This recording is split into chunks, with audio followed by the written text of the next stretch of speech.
Bonjour, le Bitcoin continue sa chute, mais où va-t-il donc s'arrêter? C'est ce que nous allons voir dans l'analyse du jour. Mais avant de commencer, n'oubliez pas de vous abonner, de mettre un petit pouce bleu et de laisser un commentaire.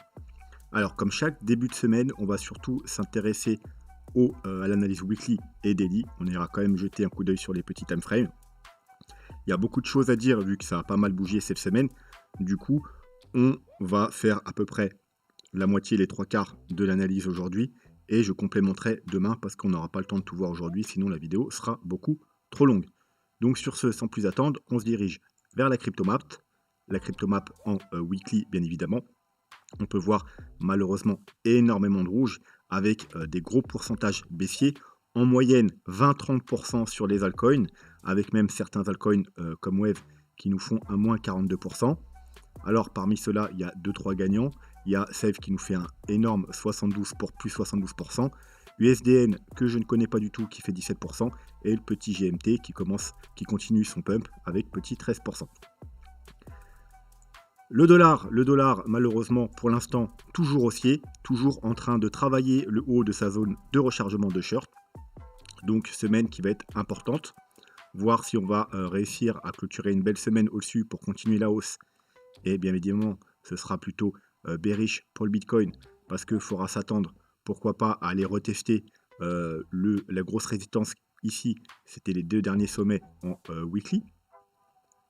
Et peut-être même, si le dollar est ultra bullish, continuer sa hausse tout simplement. Donc là, il faudra s'attendre à de la baisse sur les cryptos dans les semaines, voire mois à venir. Ou si on va être rejeté du haut de la zone de rechargement de short ou faire un petit fake out et repartir à la baisse pour enfin avoir une jolie correction. Et là, ça pourra un peu laisser respirer les cryptos, voire même être très bullish si on commence à casser des supports importants. Voilà. Donc, comme je vous l'ai dit et répété depuis maintenant le début de la création de la chaîne, faut pas vous attendre à ce qu'un Bitcoin s'envole to the moon aux 100, 150 000, 200 000 dollars si on a un dollar haussier. Et comme vous pouvez voir, cette flèche verte a été placée quand on était ici. Voilà, parce que je m'attendais à une réaction à peu près la même chose qu'on a ici. Vous voyez, on était exactement dans le même cas de figure. On a un dollar qui baisse, qui vient trouver un gros support, une remontada pour aller chercher le double top. On rebaisse dans une structure à peu près équivalente. Vous voyez, on revient chercher le beau support. On a un énorme W weekly. Et donc cette flèche, vous voyez, elle n'a pas bougé, elle est toujours là. Et comme je vous ai dit, à ce moment-là, les gens étaient extrêmement bearish sur le dollar. Euh, Entre autres parce que vous savez que les États-Unis, ils ont produit énormément de billets pendant le Covid. Et du coup, tout le monde était extrêmement bearish sur le dollar et je vous avais dit, attention, c'est justement dans ces moments-là que il faut prendre l'avis inverse. Et si les gens sont extrêmement bearish, c'est que sûrement le dollar va monter. Alors, je ne m'attendais pas forcément à ce qu'il monte aussi haut, mais je savais qu'on allait monter au moins un certain temps. Voilà, on aurait pu s'arrêter sur la zone de rechargement de short, voire même dans ces niveaux ici. Mais voilà, il a continué à monter, toujours plus haut.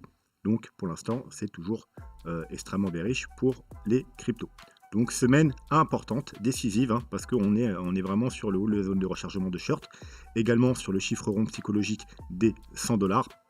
Donc c'est un peu la dernière grosse résistance avant d'aller retester les derniers sommets, voire d'aller plus haut. Le Bitcoin. Donc on va commencer rapidement par un coup d'œil aux 4 heures et ensuite on va dézoomer pour aller voir le daily et le weekly. Donc on avait quoi? On avait une montée, on a eu une cassure haussière ici, et ensuite ça avait du mal, on a travaillé. Donc déjà, rappelez-vous ce que je vous avais dit lors de cette cassure, il y a plusieurs choses qui me dérangent. Effectivement, on avait validé un W weekly, etc., etc. Ça, c'était très bon signe, mais il y avait deux, trois petites choses qui, moi, me dérangeaient. Déjà, le manque de force. Vous voyez, on a monté une journée et on commence direct à consolider. Donc, en général, une cassure. On va passer en daily quand même. Rappelez-vous, je vous avais montré l'exemple de... Alors, est-ce qu'on a assez historique? Voilà. Ici, vous voyez, on avait la même chose hein, en 2018. On va même passer en weekly, tiens. Hop. Voilà. On avait un W weekly, une consolidation pendant plus de 3 mois, plusieurs mois, avec un gros niveau de résistance. Et une fois qu'on l'avait cassé, on avait une énorme bougie. Comparée à la bougie qu'on a eu ici, elle était plutôt très importante. Je repasse en daily parce que pour vous montrer. Ouais, donc on a eu une énorme bougie et ensuite une consolidation, mais vers le haut, une correction très faible et on continue à la hausse. C'est ce qu'on doit attendre quand on a une cassure. On ne doit pas laisser le temps, comme je vous ai expliqué, aux gens de recharger. Ils ont loupé le train, tant pis, on part sans eux. Donc ça me dérangeait déjà, le manque de puissance et le fait qu'on corrige direct et qu'on revienne rechercher des zones évidentes où les gens pourraient racheter les dips.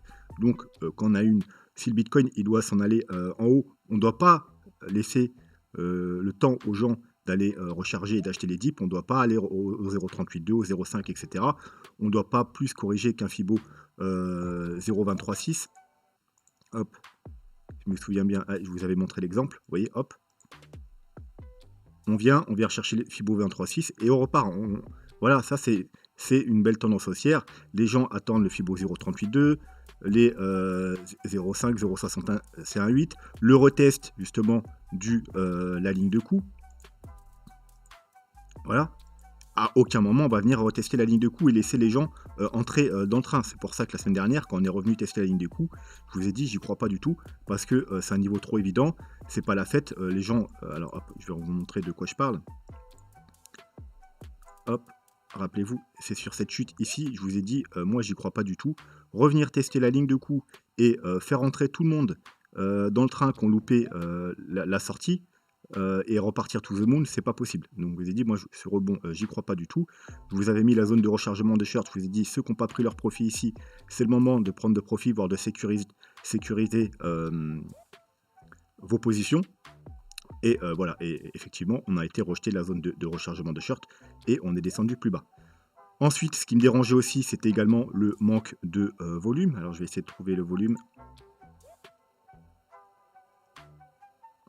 On va s'enlever ça pour faire un peu de ménage. Vous voyez, hop, on va zoomer un peu. Vous voyez, le volume dans une consolidation, il diminue, il diminue, il diminue. Cassure haussière, hop, grosse mèche haussière de volume. Chose qu'on n'avait pas du tout eu à la cassure ici. Vous voyez, volume diminue, diminue, diminue, diminue. Et il diminue, il diminue. Il n'y a pas eu de volume. Donc, ce breakout manquait beaucoup de puissance. Donc, première chose qui me dérangeait, c'était le manque de puissance et les corrections trop hâtives, le manque de volume et bien évidemment le dollar qui est haussier. On ne peut pas avoir un Bitcoin qui monte. C'est ce que je vous avais dit la semaine dernière, lundi dernier, ou même la semaine d'avant, je ne sais plus, qu'il y a un des deux qui ment. Le dollar est haussier, le Bitcoin est haussier, c'est pas possible. Je vous ai dit à court terme, sur quelques jours, ça peut durer, mais dans les jours qui viennent, eh bien, il y en a un des deux qui va forcément repartir à la baisse. Et vu que le dollar, il était plutôt haussier, et que le Bitcoin, il était quand même arrivé sur des zones importantes de résistance, voilà, ça n'a pas loupé, c'est le Bitcoin qui est reparti à la baisse. Je vous rappelle qu'au 48 000, on avait quand même le Fibo 0,382, hop, niveau extrêmement important, le premier arrêt. On avait également la moyenne mobile 200 daily, et on a également le super trend 3 jours. Donc c'était quand même un gros niveau de résistance. Voilà, donc on va repasser du coup en 4 heures. En 4 heures, il s'est passé quoi? Donc, on est venu tester sur support. Je vous ai dit, rebond, j'y crois pas du tout. On a un triple top dans la zone de rechargement de short. On repart à la baisse. Bien évidemment, ce niveau, il tient pas. Ça, j'en étais quasiment sûr. Mais on aurait très bien pu faire un petit fake out justement pour virer les gens et repartir à la hausse. Malheureusement, c'est pas ce qui s'est passé. On a fait un petit triangle qu'on a cassé à la baisse. Pullback, on repart à la baisse. Ensuite, ce week-end, on était dans une sorte de canal ascendant, mais en fait théoriquement c'est un bear flag. On a fait un fake out par le haut, on rechute, on réintègre le canal, donc déjà ça en général c'est plutôt mauvais signe. On revient, le bas ne tient pas, on casse, on vient faire un pullback et ensuite on repart à la baisse. Donc il y avait quand même pas mal de moments intéressants pour ceux qui voulaient shorter. Alors on pouvait bien évidemment prendre un long à la cassure, mais il fallait mettre un stop un petit peu en dessous. Donc théoriquement, si vous avez pris un long ici, vous êtes sorti ici. Par contre, on pouvait également prendre un short ici, ou un short à la cassure ici, ou sur le magnifique pullback ici. Et ensuite viser dans un premier temps, pourquoi pas ce niveau-là. Alors c'est quoi ce niveau-là? La ligne orange qui est là, c'est tout simplement, rappelez-vous, alors elle a changé de couleur, avant c'était rose, mais vu que j'ai une ligne rose ici maintenant, je l'ai mis juste en orange, c'est la trendline baissière weekly, rappelez-vous. On a pris le top ici, ici, là, pullback, on est rejeté, on casse à la hausse. Là, on vient faire support, support, support, support pendant de nombreuses semaines. On casse, résistance, résistance, résistance, résistance, résistance. On casse à la hausse, hein. D'ailleurs, regardez, quand on a cassé, c'est un peu ça également qui a fait cette très belle bougie. Et là, du coup, on est en train de faire plus ou moins un pullback dessus. Alors, on est un peu en dessous, mais vu que c'est en weekly, la semaine n'est pas finie. Donc d'ailleurs, si on arrive à clôturer la semaine au-dessus de cette trendline, c'est plutôt bon signe. Si par contre on clôture en dessous, c'est très mauvais signe, hein. On n'est pas censé repasser en dessous. Vous voyez, on l'a travaillé pendant quand même janvier jusque mois de mars, pendant plus de 2 mois et demi. On arrive à la casser, pullback, pourquoi pas. Mais voilà, si on commence à avoir des clôtures dessous, malheureusement, ce sera plutôt mauvais signe et il faudra s'attendre, pourquoi pas, à aller retester tout simplement le bas de notre grand canal. Vous voyez, avec les mèches basses, la partie basse, avec les mèches ici, toutes les mèches ici. Ici, on l'a testé encore 3 fois, donc pourquoi pas aller retester le bas du canal vers les 36 000 $. Bien évidemment, si on casse le canal, ce sera plutôt très mauvais signe et il faudra s'attendre à aller beaucoup plus bas. Par contre, si on casse le canal et qu'on le réintègre très rapidement, bon, ça sera potentiellement un petit fake out, hein, vous voyez comme ici. Et là, ce sera un très bon niveau pour tenter des achats sur un fake out. On pourrait faire la même chose ici, hein, vous voyez, on a un W, petit fake out par le haut. Et si on avait un fake out, pourquoi pas faire le spring qu'on attendait ici, hein, rappelez-vous ici, on s'est dit pourquoi pas une accumulation de Wyckoff, refaire un petit spring ici et repartir à la hausse. On n'a jamais eu ce spring. Donc pourquoi pas venir là, faire un petit fake out, faire une sorte de spring et ensuite repartir à la hausse. En tout cas, si vous voyez un fake out et une réintégration, ce sera un bon niveau pour faire des achats. Après, les plus prudents, ils attendront, pourquoi pas repasser au-dessus. Voilà, si on vient faire quelque chose comme ça. Alors moi perso, si on vient faire là, j'achèterais ici, hein. Mais voilà, les plus prudents, pourquoi pas attendre après qu'on repasse au-dessus de cette trendline weekly baissière. Ou un palier, hein. Ceux qui veulent faire par exemple 2 paliers. Alors là, c'est juste si cette situation arrive, hein, ça va peut-être pas arriver, mais si ça arrive, je vous préviens d'avance, vous pouvez faire un palier d'achat ici et un palier d'achat ici, et ensuite d'autres paliers sur les différentes confirmations. Donc, revenons aux 4 heures. On va s'enlever les petits dessins.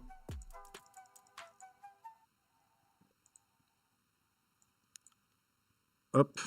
Donc là, on est en train de casser la trendline, hein. Alors c'est pas trop important de la casser en 4 heures, hein. C'est une trendline weekly, hein. Cette trendline, on doit la regarder comme weekly, qu'en weekly. Bon, elle aurait pu faire support, hein, de temps en temps. Vous voyez même dans les petits time frames ici, par exemple, on a fait un magnifique pullback dessus. Là, on en a été rejeté. Là, vous voyez également. Donc, de temps en temps, dans les petits time frames, elle joue son rôle, mais c'est surtout à regarder, bien évidemment, en weekly. Alors, on va passer à un autre graphique. On va s'enlever Ishimoku pour l'instant. Voilà, donc on pourrait également s'arrêter sur tout simplement ce petit canal. Donc vous voyez, c'est le canal, c'est une vision différente. Alors, d'ailleurs, il y a quelqu'un qui m'en a parlé sur Twitter, il m'a dit qu'est-ce que je pensais du canal. Est-ce que justement le bas du canal il pourrait faire support et repartir à la hausse? Oui, alors le dessus c'est vers les 39 900. Oui, tout à fait. Mais si vous prenez justement ce canal comme vision principale, c'est plutôt mauvais signe. Pourquoi? Eh bien, c'est tout simplement, encore une fois, un bear flag. Vous voyez, vous avez une chute, un mouvement haussier correctif comme ça qui monte le long d'un canal, ça s'appelle un bear flag. Et un bear flag, théoriquement, c'est une figure de continuation, donc il y a plus de chances de casser à la baisse. Donc, au cas où, on serait bien dans un bear flag. Donc déjà, pour valider le bear flag, il faudrait bien entendu clôturer en dessous du canal. Parce que, pareil, hein, si on passe légèrement en dessous, comme ici, vous voyez les bougies ici, et qu'on réintègre, fake out, un très bon niveau pour faire des achats. Mais si on devait vraiment commencer à clôturer en dessous, on peut mettre des objectifs théoriques. Alors, vous savez, moi, je suis pas un grand fan des objectifs de ce genre de figure, mais c'est toujours intéressant de les voir pour voir tout simplement quel objectif ça nous donne. Alors, il y a 2 objectifs dans les bear flags comme ça. Il y a un petit objectif, alors on prend tout simplement la hauteur du canal et on reporte à la cassure. Donc, si on casse cette semaine, voilà, ici. Et ça nous donne un objectif de 31 000 $. Donc, si on dézoome un peu, c'est tout simplement un retest des bottoms précédents. Donc voilà, vous voyez un objectif tout à fait convaincant. Pourquoi pas même aller un petit peu en dessous pour enfin aller chercher toute la liquidité qui traîne ici. Et le deuxième objectif, alors celui-là vous allez peut-être beaucoup moins aimer, c'est tout simplement de prendre le mât. Vous voyez, on appelle ça aussi une sorte de drapeau. Un flag, c'est un drapeau. Donc il y a le mât du drapeau, le drapeau, et ensuite on reporte le mât du drapeau ici à la cassure. Voilà. Et grosso modo, ça nous emmène où? Eh bien, ça nous emmène, hop, on dézoome, sur le bas, tout simplement, de notre canal, là où on trouve en général les bottoms des tendances baissières, des bear market, comme précédemment, comme ici, donc vers les 21 000, 22 000 $. Hein, vous savez, c'est une de mes targets si on devait vraiment aller beaucoup plus bas. Donc, encore une fois, cette target est plutôt convaincante. Donc, première target si on casse le bear flag. Première target, aller retester les plus bas, hein, voire légèrement en dessous pour prendre la liquidité. Et si on devait casser ici, deuxième target, et malheureusement, c'est vers les 21 000, 22 000 $. Ensuite, on va aller jeter un coup d'œil aux indicateurs. Donc, on va commencer par le daily, je pense. Donc, vous savez déjà qu'en daily, alors, avant tout, aussi, hop, quelque chose de très simple. Vous voyez que ici, on a un niveau extrêmement important sur le Bitcoin, le rectangle bleu. Vous voyez ici. On va même passer en weekly, peut-être que ça sera encore plus visible. Ouais, vous voyez, hop, résistance, support, support légèrement, on le casse, résistance, résistance, résistance, on remonte, support, support, on remonte, hop, là on est venu chercher gros support, encore une fois, support, résistance, on le casse, et là, eh bien, on vient faire soit un pullback avec un petit fake out, soit malheureusement, on vient le casser à la baisse. Donc encore une fois, c'est plutôt mauvais signe, hein, parce qu'on repasse en dessous de ce gros niveau important, donc il va redevenir résistance. Voilà, malheureusement. Alors, la semaine n'est pas clôturée, donc vous voyez qu'on est en dessous. Si à la fin de la semaine, on remonte et on reclôture au-dessus des 43 000 $, ce sera plutôt bon signe. Si par contre, on clôture la semaine en dessous des 41 000 $, et puis même en dessous du bas du canal, donc des 39 000 $, voilà, il faudra s'attendre quand même à aller voir un peu plus bas, au minimum. Donc maintenant, on va s'enlever le graphique et on va se concentrer sur les indicateurs. Et j'avais dit qu'on va commencer par le daily.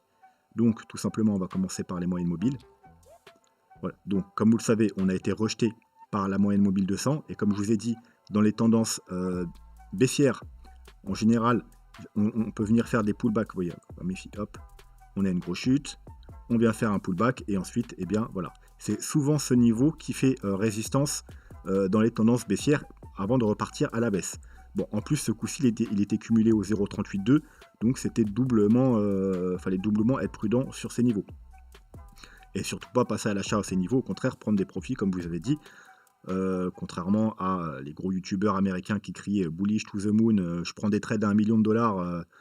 Voilà, on sait qui je parle, même crypto, Carl the Moon, etc. Jamais les écouter, eux, hein, c'est les pires escrocs. Hein. En général, quand ils vont dire je suis super bullish, machin, eux, ils s'en foutent, hein, parce que voilà, ils ont leur lien d'affiliation. Vous allez ouvrir des trades et eux, ils prennent bien entendu des profits. Donc, ils s'en foutent de perdre un trade, même s'ils ouvrent un trade ici, parce que derrière, il y a de l'argent qui rentre. Hein. Voilà, donc on a été rejeté. Ensuite, on est venu tester la EMA 21, donc voilà, à partir déjà du moment où on a cassé la EMA 21 aux 44 000 $, c'était plutôt mauvais signe. On aurait pu avoir du support sur la moyenne mobile 50 et la moyenne mobile 100. Malheureusement, on l'a travaillé pendant quelques jours, mais au final, on l'a cassé aujourd'hui. Donc maintenant, on est totalement bearish, hein, puisqu'on est en dessous de toutes les moyennes mobiles. Ça veut dire qu'il n'y a plus de support, mais par contre, il y a des résistances. Donc résistance aux 42 000, résistance vers les 43 500 et bien entendu résistance vers les 48 000 $. Donc rien de plus à dire par rapport au daily sur les moyennes mobiles. On est bearish et voilà, maintenant il faudra repasser chacune des moyennes mobiles pour avoir des signaux d'achat, on va dire.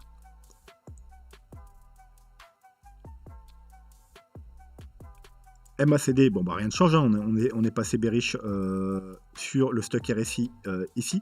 Donc vous voyez justement dans le pullback sur la zone de rechargement de short. On a eu la confirmation ici sur cette bougie-là. Donc vous voyez, avant même la grosse chute, hein, sur cette bougie-là qu'on était aux 45 000 $. Donc en daily. Alors comme je vous ai dit, c'est pas la fin du monde hein, de repasser bearish en daily. En général, ça nous annonce juste à minima une correction, mais ça peut être juste une petite correction pour repartir plus haut. Mais voilà, ça nous annonce quand même d'être prudent que dans les jours ou semaines qui viennent, on aura quand même droit à une correction. Donc, chose faite, on a une correction. Encore une fois, l'indicateur n'a pas menti. Mais bien évidemment, l'important, si vous êtes bullish, c'est de rester au moins en 3 jours.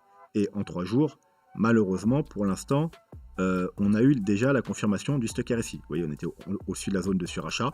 On repasse en dessous. Donc croisement baissier, premier avertissement. Mais ça, c'est pas très grave tant qu'on reste au-dessus de la zone de surachat.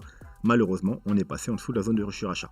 Alors, on n'a pas encore la confirmation du MACD, mais si on ne se reprend pas très vite, on risque cette semaine d'avoir une confirmation baissière. Vous voyez, hop, il commence à s'arrondir, à vouloir recroiser. C'est pas encore fait. Donc si on rebondit dans les jours qui viennent, tout va bien. On sauvera peut-être le MACD en 3 jours. Mais voilà. Pour l'instant, donc, c'est plutôt en attente de la confirmation baissière. On va repasser en daily et on va aller jeter un coup d'œil au ruban des moyennes mobiles. Donc voilà, ruban, on avait cassé ici, on vient s'appuyer, on part à la hausse. Pullback dessus, comme je vous ai dit, pourquoi pas, mais si on le casse, malheureusement, c'est plutôt mauvais signe. On le casse, on vient faire un pullback et on repart à la baisse, et du coup, ça nous fait une grosse chute. Donc, on est reparti baissier sur le ruban des moyennes mobiles. Pas encore la confirmation, comme vous savez en daily, on aime bien aussi avoir la confirmation, c'est-à-dire un réalignement baissier des moyennes mobiles, c'est-à-dire qu'elles soient alignées en mode bearish avec les moyennes les plus fortes au-dessus, donc les moyennes les plus foncées au-dessus, et les moyennes les plus claires au-dessus, au-dessous. Donc comme vous savez, là on est passé au-dessus, là on a eu la confirmation haussière sur cette bougie-là. Donc là on a eu premier signal, avertissement, et si on continue la chute et qu'elle recroise, elle repasse en mode bearish, on aura la confirmation baissière et il faudra s'attendre malheureusement, probablement, à avoir une nouvelle chute. Et on va terminer le daily par Ichimoku.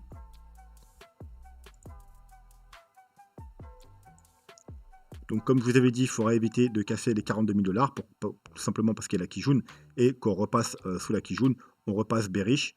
Voilà, donc on s'est appuyé pendant 3 jours dessus, finalement on l'a cassé. On est venu faire, regardez, un pullback, et on repart à la baisse tout simplement.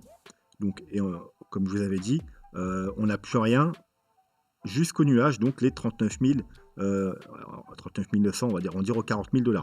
Donc voilà, c'est ce qui s'est passé, directement, on vient chercher ce niveau. Alors on n'y est pas encore, hein, peut-être on ne les atteindra pas, mais voilà, en tout cas il y a le nuage qui est là, mais malheureusement le nuage est extrêmement fin. Vous voyez, ça c'est un bon nuage qui peut faire un gros support. Là par contre, ça ne va pas supporter grand chose. Donc ça peut faire support si c'est cumulé à d'autres choses, notamment vous voyez qu'on a le plat de la Kijun ici, là, la Kijun en orange, ici le gros plat de la Kijun qui est à peu près au même niveau. Donc du coup ça renforce quand même un peu la puissance de support de ce niveau. Mais voilà, donc après si on casse, bien évidemment, il n'y a plus rien en dessous au niveau Ichimoku daily. Mais bon, déjà là on est repassé déjà bearish puisqu'on est passé en dessous de la Kijun. On va rester sur Ichimoku, on va passer en weekly.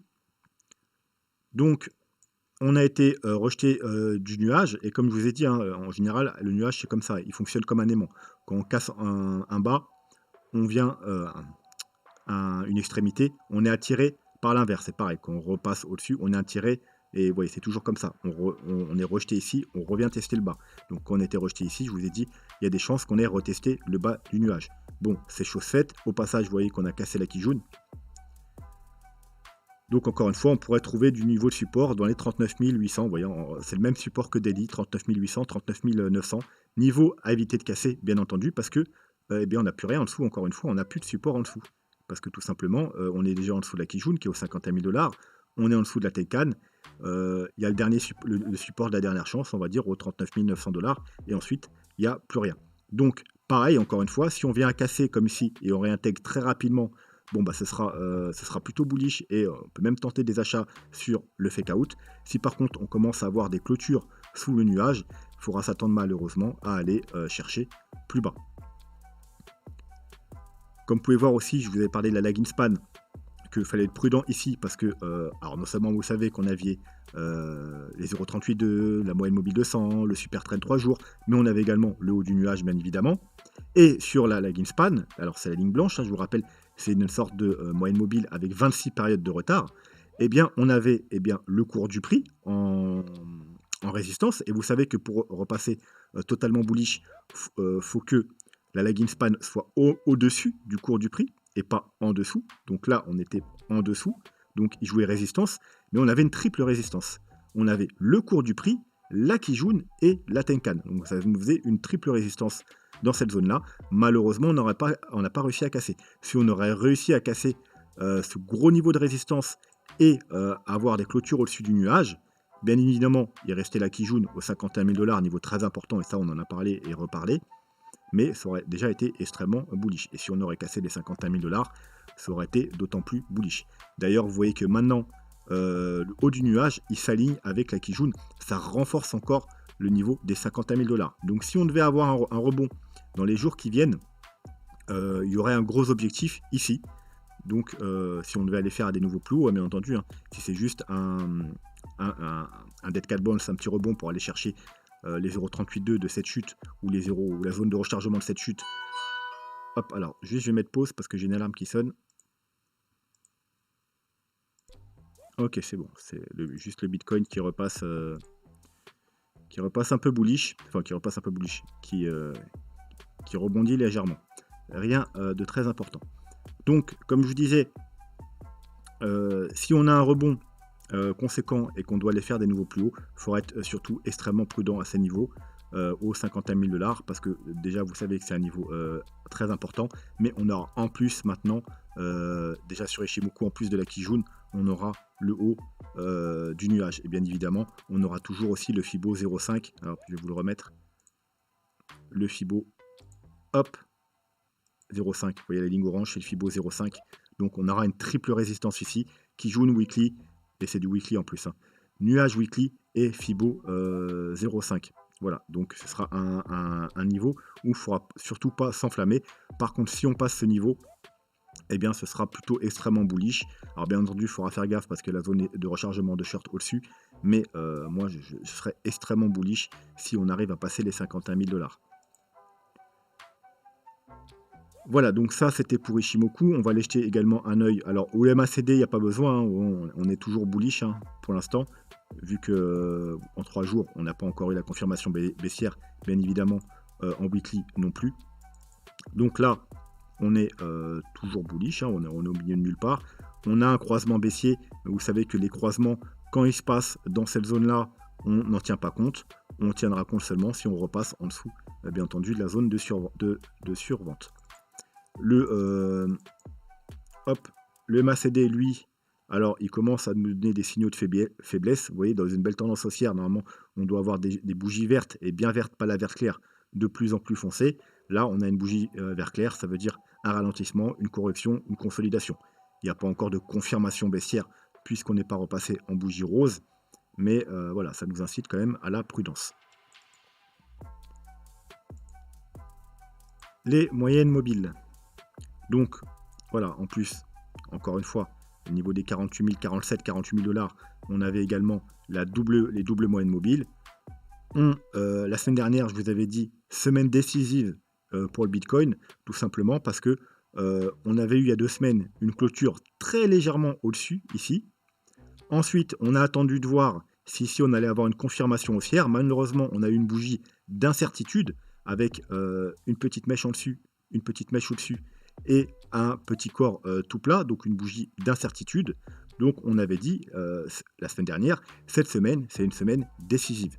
Vu que là, on a eu légère cassure haussière, incertitude. Là, soit on va confirmer la cassure, avoir une belle bougie verte, et la cassure sera confirmée, et ce sera extrêmement bullish, parce que du coup, vous voyez, on serait dans cette situation-là, on va avoir probablement un gros mouvement haussier, ou alors, on va recasser à la baisse, et tout simplement, bah, on repasse plutôt bearish, et l'objectif, on va dire, par rapport aux moyennes mobiles, c'est d'aller revenir retester la moyenne mobile 100 autour des 35 500 $. Alors on n'est pas obligé d'y aller, c'est juste le premier objectif par rapport aux moyennes mobiles. Et si on casse les 35 000 $, une vraie cassure avec clôture, hein, alors on pourrait faire comme à chaque fois, comme sur les autres graphiques que je vous montrais, un fake out. Donc si vous voyez qu'on passe en dessous et qu'on repasse au-dessus, encore une fois c'est un bon niveau pour faire des achats. Pourquoi pas venir chercher la liquidité qui traîne ici, aller légèrement en dessous, repasser très rapidement au-dessus. Donc voilà, bon niveau pour rentrer. Sinon, si on commence à avoir des clôtures sous les 35 000 $, eh bien, par rapport aux moyennes mobiles, l'objectif, c'est tout simplement la moyenne mobile 200 qui, comme vous le savez, comme à chaque fois, hein, vous voyez, on casse la moyenne mobile 100, on vient chercher la moyenne mobile 200. On casse la moyenne mobile 100, on vient rechercher la moyenne mobile 200. On casse la moyenne mobile 100, on vient rechercher la moyenne mobile 200. Et c'est en général les bottoms des tendances baissières des bear market. Et cette moyenne mobile, encore une fois, elle se trouve où? Tout simplement aux 21 000 $. Vous voyez, ma target n'a pas changé. Hop, regardez, hop. Donc là, elle va continuer à monter légèrement dans les semaines qui viennent. Et elle sera pratiquement cumulée justement à notre fameux canal, hein. Donc si on casse le bear flag qui est ici, la moyenne mobile 100, il faudra probablement s'attendre malheureusement ou heureusement pour ceux qui veulent acheter du bitcoin pas cher, à aller pourquoi pas dans cette zone-là. Vous savez que c'est ma target principale en cas de forte chute, donc aux alentours des 21 000, 22 000 $. Bien évidemment, avant, il y a en dessous de ces niveaux et entre ces niveaux et les 21 22 000 $, il y a également le niveau Fibo très important, les 0,618. Hop, alors je vais essayer d'être précis quand même. Voilà, qui se trouve aux 28 700 $. Bon, bah, vous voyez, c'est à peu près au niveau, à ce niveau-là. Donc, c'est un niveau qu'on pourrait aller retester. Pourquoi pas petit fake out et repartir à la hausse. Mais globalement, ensuite, il n'y a plus rien jusqu'au Fibo 0,786 qui se trouve aux 17 000 $. D'ailleurs, pour ceux qui veulent faire du rechargement long terme, les investisseurs long terme, théoriquement, vous savez que la meilleure zone pour accumuler dans le long terme, c'est justement quand on revient rechercher la zone de rechargement de longue, hein, vous voyez, c'est le contraire de la zone de rechargement de short. Donc c'est la zone comprise entre les 0,618 et les 0,786. Donc techniquement, cette zone-là, pour du long terme, c'est le meilleur, si on y vient, hein, c'est le meilleur niveau pour accumuler du Bitcoin sur de long terme. Sur tous les actifs, quand on vient rechercher les 0,618 au 78,6, c'est là que les gros investisseurs rechargent pour du long terme. En plus, on a de la chance, elle est cumulée à la, vous voyez, il y a la moyenne mobile 200 qui est dedans, il y a également le bas de notre canal, donc vraiment ici, ayez du cash, hein, pour si jamais on vient dans cette zone, ce sera probablement le meilleur achat pour les 3, 4, 5 prochaines années. Et je pense qu'on a fini pour aujourd'hui. Je pense qu'on va s'arrêter là, tout simplement. On verra la suite demain. Comme je vous ai dit, j'ai pas envie que la vidéo soit trop longue. Voilà, sur ce, passez une très bonne soirée et je vous dis à demain. Tchuss.